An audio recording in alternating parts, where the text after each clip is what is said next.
Civil war in Myanmar has pushed people as far as they can go, to remote, mountainous regions on the edge of the country. In the northern state of Kachin, it's estimated there are around 100,000 living in camps along the border with China. They're supposed to be temporary homes, but many refugees have been here for years. For some, this is just the latest stop in almost a lifetime on the run.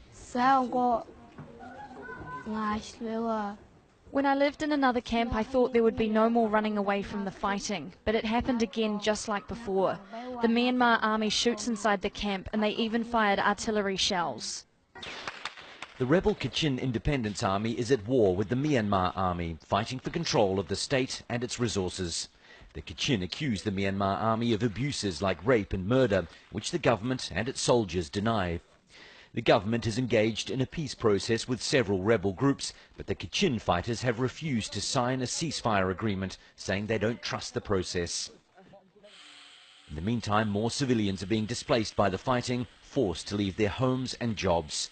Starting a small business inside the camps is the only way to make money. The government won't allow aid groups in, and getting supplies like medicine is difficult. Instead, the refugees are taught how to make use of natural remedies. It's a difficult situation, made worse by the constant fear of being targeted again. The Myanmar army keeps attacking us. They never have sympathy for anybody. They did this to us. We are afraid of them. Right now, we have volunteer security guards in the camp, day and night. Even with that threat and fear hanging over them, for now the camps are as safe as it gets. There's no sign that the violence in Kachin State will end anytime soon, meaning returning home isn't an option. Wayne Hay, Al Jazeera.